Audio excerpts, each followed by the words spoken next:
Ahora vamos a empezar con el estudio de las funciones racionales. En este video solo voy a hablar sobre qué es una función racional y cómo está compuesta esta función. En la descripción del video les dejo los enlaces con la explicación de cada uno de los procesos que se siguen para poder representar gráficamente una de estas funciones. Una función racional se representa de esta forma, donde g de x y h de x son polinomios, y h de x tiene que ser diferente de 0. Esto quiere decir que en el numerador vamos a encontrar un polinomio y en el denominador vamos a encontrar a otro polinomio. Y el polinomio y el denominador no se puede hacer 0. Aquí tenemos varios ejemplos de funciones racionales. Sabemos que cualquier función se puede escribir de esta manera o de esta otra manera que está acá. Como podemos observar en cada una de estas funciones, en el denominador aparece la variable y eso hace que estas funciones sean funciones racionales. Como también podemos observar, en esta función de acá no hay variable en el numerador, pero a pesar de eso sigue siendo una función racional, ya que existe variable en el denominador. La condición que debe existir cuando tengo una función racional es que el denominador no se pueda hacer 0. Por ejemplo, en esta primera función, el valor de x tiene que ser diferente de 0, ya que si x es igual a 0, al dividir 1 para 0, eso no está definido. Si ustedes colocan ese valor en la calculadora, les va a salir error.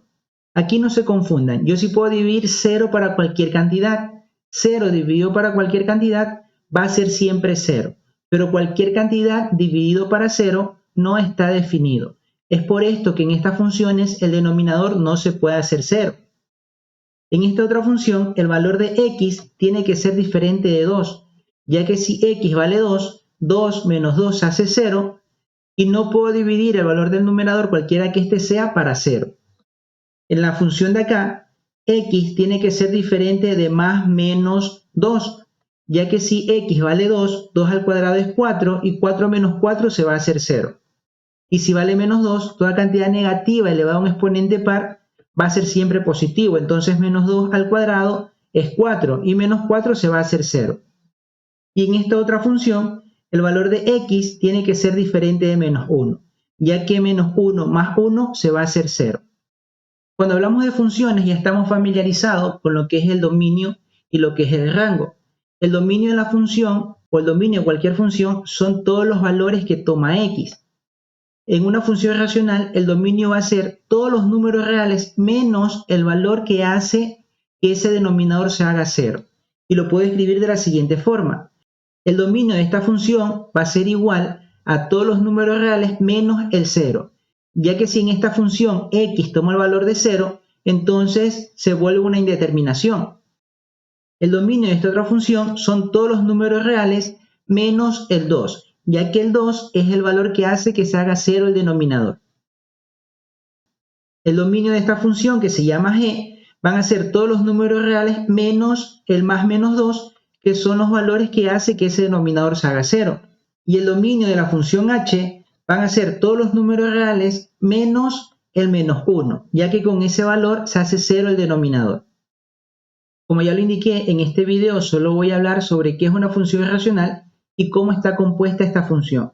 En la descripción del video les dejo los enlaces con la explicación de cómo se obtiene cada uno de los elementos que se necesitan para representar gráficamente cada uno de estos ejemplos. Cuando hablamos de funciones racionales, a más del dominio y el rango, aparecen otros elementos que son de suma importancia para comprender el comportamiento de una función racional. Esos elementos son las asíntotas. Existen asíntotas verticales, asíntotas horizontales y asíntotas oblicuas.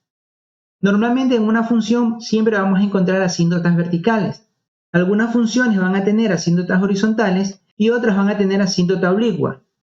En una misma función podemos encontrar asíntota vertical y asíntota horizontal, o asíntota vertical y asíntota oblicua, pero nunca vamos a encontrar en una misma función asíntota horizontal y asíntota oblicua. Estas asíntotas van a ser rectas a las cuales las gráficas de la función se van a acercar sin llegar a tocarlas, pero cuando tienden al infinito. Para comprender mejor qué es una asíntota, vamos a ver la representación gráfica de cada una de estas funciones.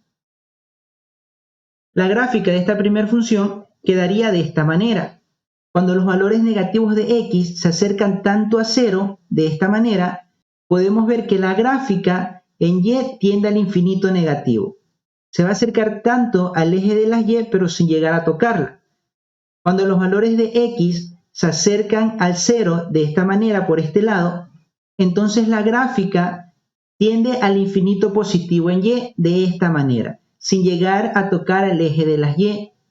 En ese punto se crea una asíntota, que es la asíntota vertical, que siempre va a ser el valor que no puede tomar la función. En este caso, x no puede ser igual a 0. Ese valor que no puede tomar x es la asíntota vertical. Cuando x tiende al menos infinito, los valores de y se van a acercar tanto a 0, pero sin llegar a ser 0. Y lo mismo va a pasar cuando los valores de x tiendan al infinito positivo. Los valores de y se van a acercar tanto a 0, pero sin llegar a ser 0. Esa es la asíntota horizontal. Estas asíntotas pueden estar ubicadas en cualquier parte del plano, no siempre van a dar sobre los ejes. Ahora veamos la siguiente función. La gráfica de esta función quedaría representada de esta manera. Como nos podemos dar cuenta, cuando esta función tiende al menos infinito en y, se va acercando a 2, pero sin llegar a tocar el 2. Y cuando se acerca por este lado al 2, la gráfica tiende al infinito en y. Por lo tanto, tampoco va a tocar el 2. Esa es la asíntota vertical. Cuando x tiende al menos infinito, entonces la gráfica se acerca al 3, pero no llega a tocar el 3. Igual sucede cuando va al infinito positivo en x. La gráfica se acerca a 3, pero no llega a tocar al 3. Esa es la asíntota horizontal. Y como ya lo mencioné, el valor que no puede tomar la función es el valor de la asíntota vertical. Ahora veamos la siguiente función. La gráfica de esta función queda de esta manera. Como podemos observar, la gráfica se va acercando a menos 2, pero sin llegar a tocarla por este lado. Y en este otro lado, la gráfica igual se va acercando a menos 2, pero sin llegar a tocarla. Allí hay una asíntota vertical. Y acá sucede lo mismo. Podemos ver que la gráfica se acerca al 2 positivo, sin llegar a tocar el 2, y sucede lo mismo por este otro lado. Se acerca al 2, pero sin llegar a tocarlo. Aquí hay otra asíntota vertical, ya que esta función no puede tomar el valor ni de menos 2 ni de 2. Cuando x tiende al menos infinito, entonces la gráfica se acerca al eje de las x, pero sin llegar a tocarlo. Igual sucede de este otro lado, por lo tanto aquí hay otra asíntota horizontal. Como podemos ver, en esta función la gráfica sí toca la asíntota horizontal.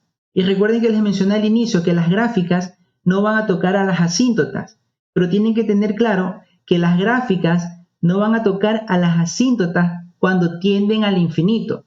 Quiere decir que cuando esta gráfica tiende al menos infinito en x, nunca va a tocar la asíntota horizontal. Y que cuando tiende al menos infinito en y, nunca va a tocar la asíntota vertical, como podemos ver acá. Igual sucede de este lado. En este caso, en este punto, la gráfica aquí no tiende al infinito. La gráfica acá tiende al infinito y no toca la asíntota.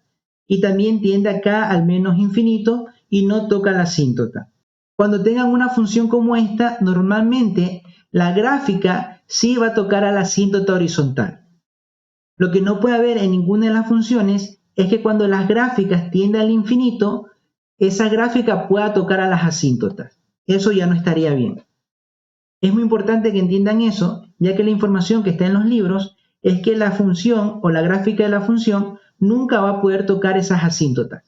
Y es verdad que no las puede tocar, pero cuando tienden al infinito. Ahora veamos el siguiente ejemplo.